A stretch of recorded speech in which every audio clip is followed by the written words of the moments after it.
recording long form podcasts. Well, I have a very, very phlegmy nose. Such a vibe. Here's the myth of motivation. A lot of people come to me saying that they want to feel more motivated, or they're not doing the thing because they don't feel motivated, or they want to get in that state of being motivated again. And here's the thing, motivation is a myth. Everything that we say that we want is actually because of the feeling that we think we'll get when we have it.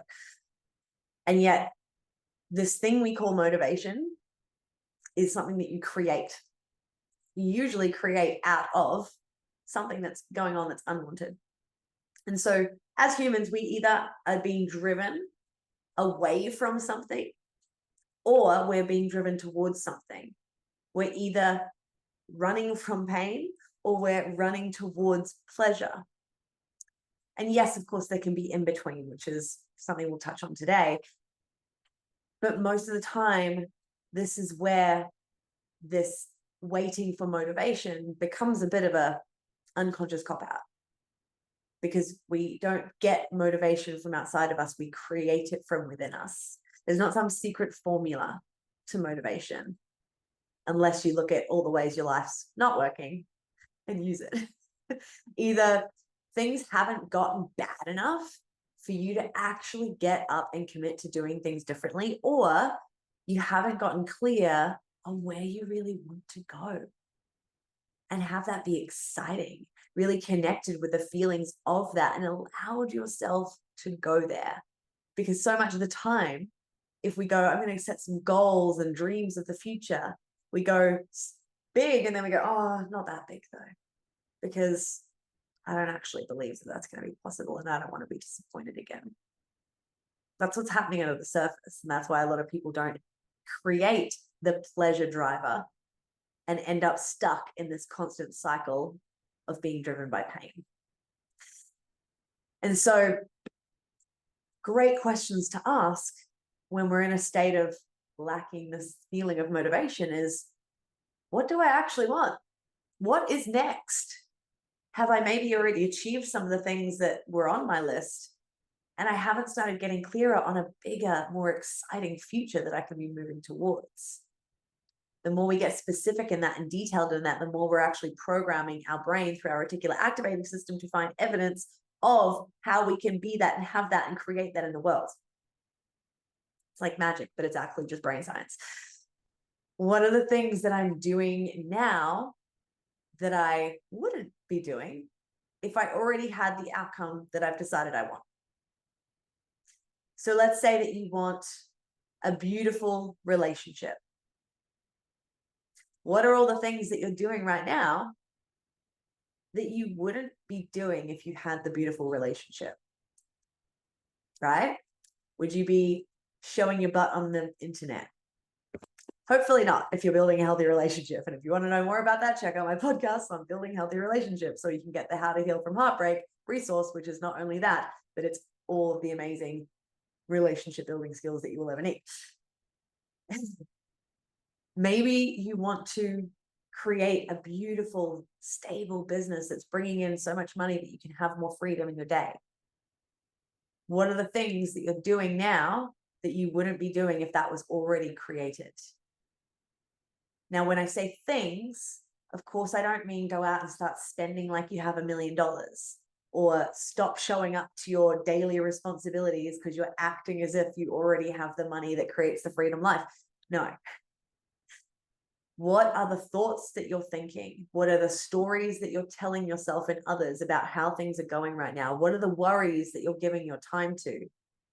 And what are the actions that you're taking or not taking that you wouldn't be doing if you already had the desire manifested? These are things that you can start doing and being as if you already have the thing, which draws it to you faster. And the more you do that, the more you start to experience that things are opening up and you're actually starting to get closer to the outcome. That's motivating. That's the pleasure driver, right? And then when we start to think about questions for the opposite type of driver, how am I using my pain? I'm going to say it again. How am I using my pain? Because here's the thing, we can be using our pain to get a pity party.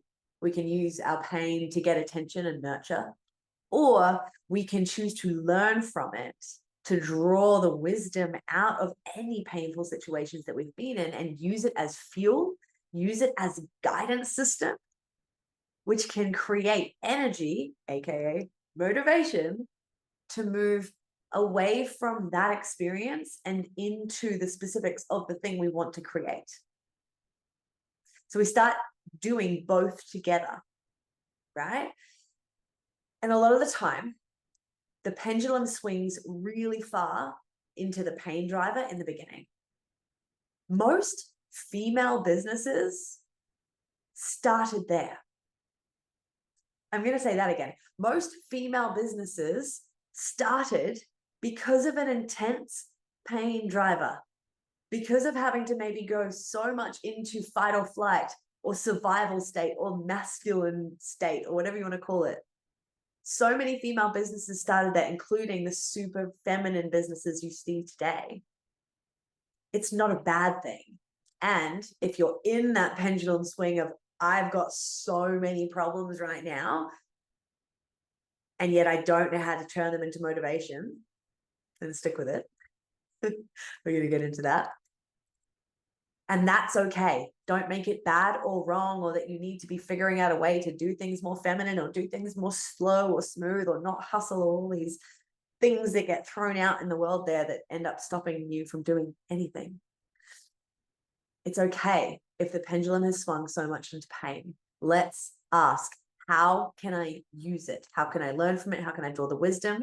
And how can I transform that energy into action? And then a lot of the times when you create a bit of success, what can happen is the pendulum then swings in the opposite direction. Sometimes you can forget to relate to other people's models of the world or have space for it, being so much in the joy and the success and the pleasure and what I like to call the plateau, that we forget to continue going, and I still need to be driven, and I still need to be driven. And a lot of people who aren't entrepreneurs or aren't in that growth mindset will not make sense of this, because it's like, well, once I have happiness, once I've got the money coming in, once I've got the relationship, once I feel healthy, like, why would I keep pushing and keep hustling and keep working? It's like, well, you have to keep growing. It is one of our core human needs. And what happens when we don't is we're only on a plateau. We're not going up. And on the plateau, what can happen is we can be so susceptible to creating an unconscious pain driver. In the Lovely Radical community, we start calling them champagne problems, because they're problems we create to keep it spicy. Because it gets boring when you only have pleasure. And so even when you've resolved the majority of your traumas and life issues and things that are going on that you don't like, you're still going to want to create some kind of contrast, some kind of variety, some kind of problems to keep things interesting. And it becomes fun. What we want to find is a happy medium that you're consciously creating.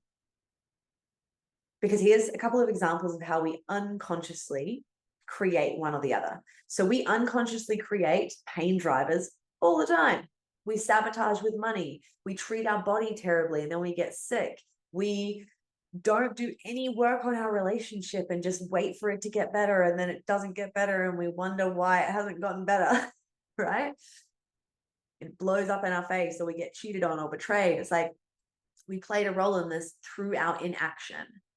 And it's through inaction or unconscious actions that are bad for us because we haven't learned a better way, that we unconsciously create drivers of pain that we then have to get out of. And they're motivating. They're activating. Eventually, when you realize that it's gotten so bad, no one else is coming to save you, you have to do something about it. But they're exhausting for the nervous system, right? A way that we unconsciously create a passion driver is maybe meeting a beautifully exciting new person, right? We get so excited by this new relationship or this new friendship, and it's so beautiful, and we're starting to see all the things we might do with this person and getting so excited and making all these plans. But we're maybe not taking proper action and conscious steps towards actually doing that, or communicating it with the person, and then maybe it all falls apart, or it isn't what we were expecting, and it all falls apart. So for a while we might have been driven, and I've done this in relationships before where it's become a really positive driver for my business for a while, because I might have met a guy or some new friends that I want to travel with, and I'm like, oh my God, this is so exciting. We're going to do this and this and this and this, and we're going to have all this fun together. And so I've gone into business and I've activated things, and I've got some clients, and I've created some new programs. But then that thing has started falling apart because it was my thing that I needed to create for it. And then my business suffered because I fell back into a state of pain, right? We can consciously create pain drivers, yeah, in a healthy way, and of course, pleasure drivers. And so I like to use the analogy of my surf journey. So a lot of you know that I'm obsessed with surfing. I tried to learn surfing for many, many years, tried being the perfect word for it. And it was only in a state of absolute pain in 2019 that I finally committed to learning to surf. And this was so driven by pain. And surfing is a great sport to get into if you are wanting to get away from pain, because you'll just create pain in healthier ways. And when I started getting a lot better at surfing, it transformed into a passion driver. But in that, what I found was I was just surfing the same wave. It was always fun. I always knew that it was going to be a good session, and I'd always have a good surf. But I wasn't improving.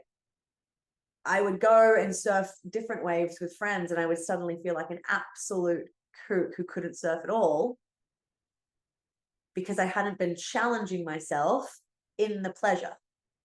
So just to give you that progression again, it started as an absolute pain driver, and I transformed and used all that pain as fuel to drive my arms through the waves and get better and better and better and stronger and more aware of what to do.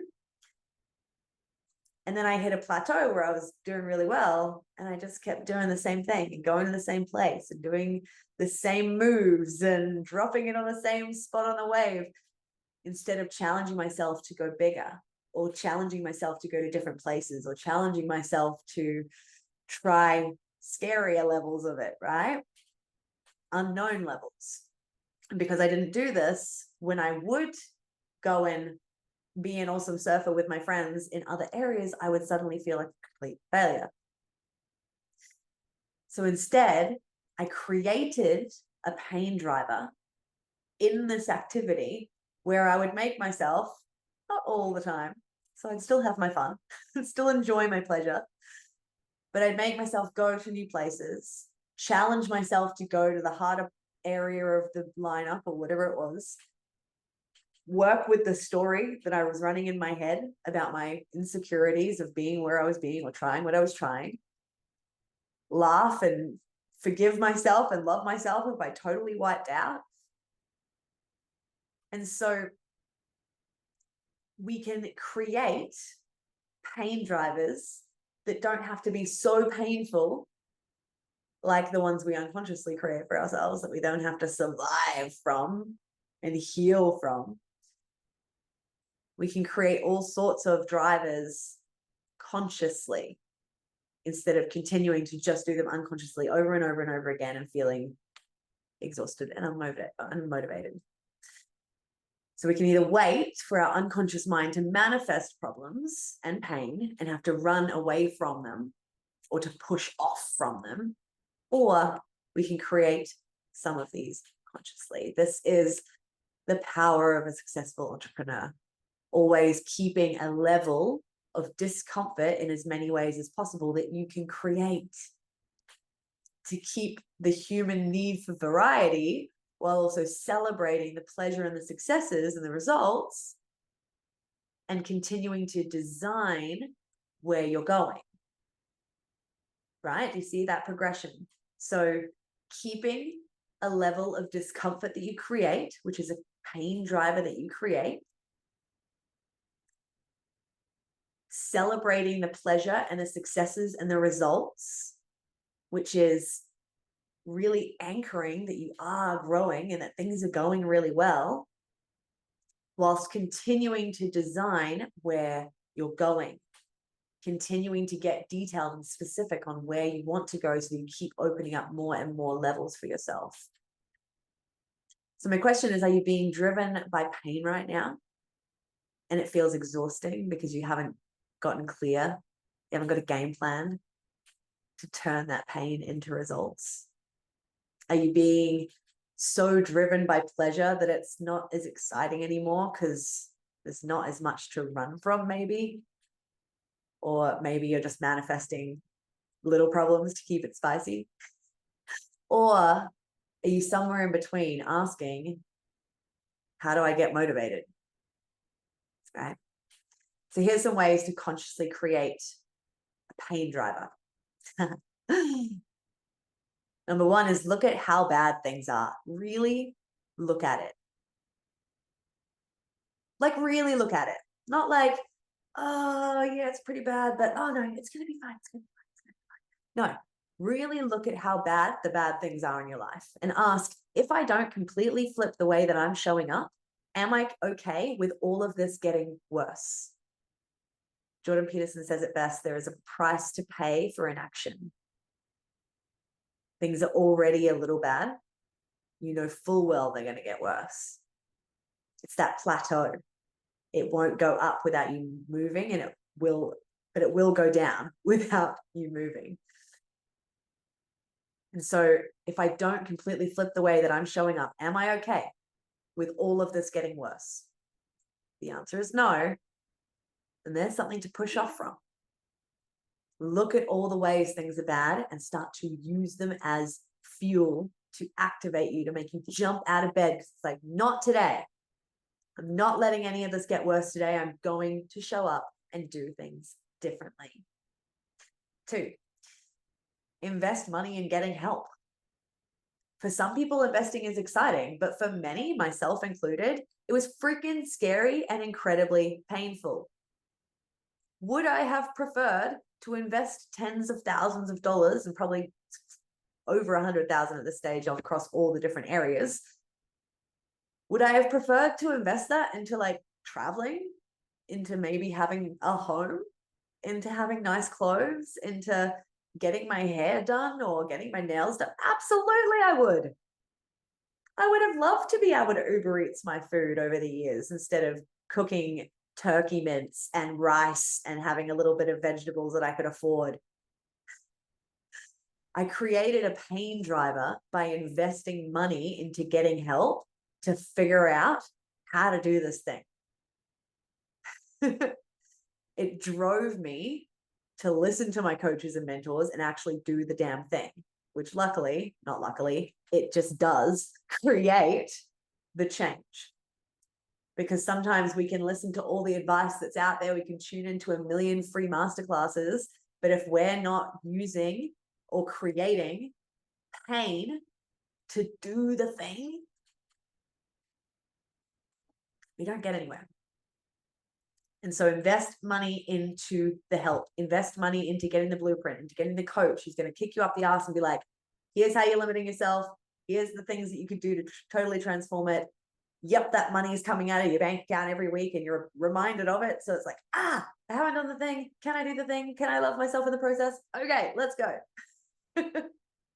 Literally footage of my whole life being coached and as a coach.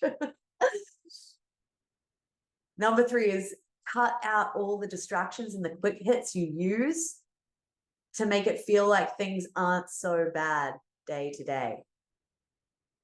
This is part of the actually look at how bad things are. Because even if they're not so bad day to day, remember to consider that they will get worse if nothing is actually changed. Or at least they'll feel like they get worse. So by cutting out distractions and quick hits, and this could be anything from scrolling social media to being in groups that push on your victim mentality button, or just eating bad foods or paying attention to terrible programming online. Whatever you can cut out that's not related to where you're going in a constructive and action-taking way, by the way, this is going to give you time and brain space, which gives you energy to actually do things differently. Now, here's 3 things to create a pleasure driver. Number 1, design a vision of the future that is so wildly amazing that you have no idea how it could ever come true. Go big or go home. This could be anything from getting a house in your dream location to making a certain amount of money. Whatever it is, make it so detailed that if you told me about it, I would feel like I was there on that day, experiencing it myself. Utilize as much detail as possible about what's happening in that experience where it's done. All your senses, all of your imagination. Go big or go home. Number 2, practice gratitude for the wealth and success you already have. Practice gratitude for the wealth and success you already have. It's likely that you're currently living a life that you once thought was impossible, or at least aspects of it. It is absolute that you have things to be grateful for, that you have wealth, because you're watching me on a screen right now or listening to me through headphones right now. You have abundance, you have wealth, you have access, you have resources. You hold the world's information in the palm of your hand right now. The question is, are you using it?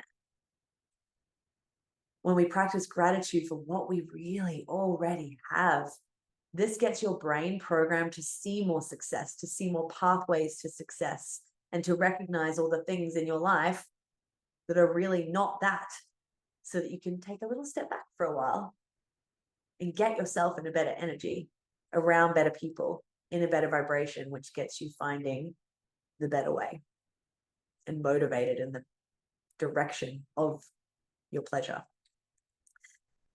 Number 3, ensure you're only hanging around and engaging with people and content that is successful, that is supportive without, nurturing an inner victim, that challenges you to take personal responsibility, because you're actually always in control right now. You're always in control.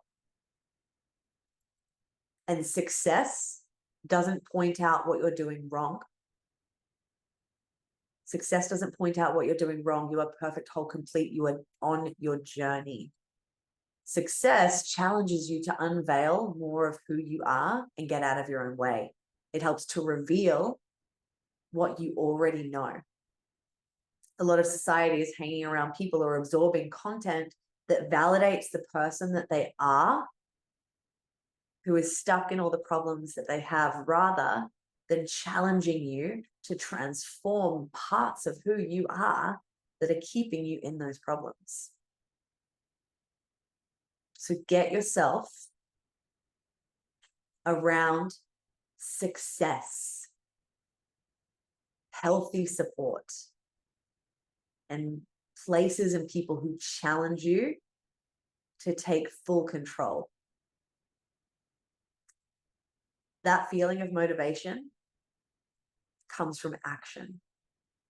And the magic you're looking for is in the action you're avoiding. So are you currently avoiding the pain? Or are you avoiding how good it could get and letting yourself go there? If you want help to work out what actions to take, come join us inside the Lovely Radical World this month. And I'll see you on the next one.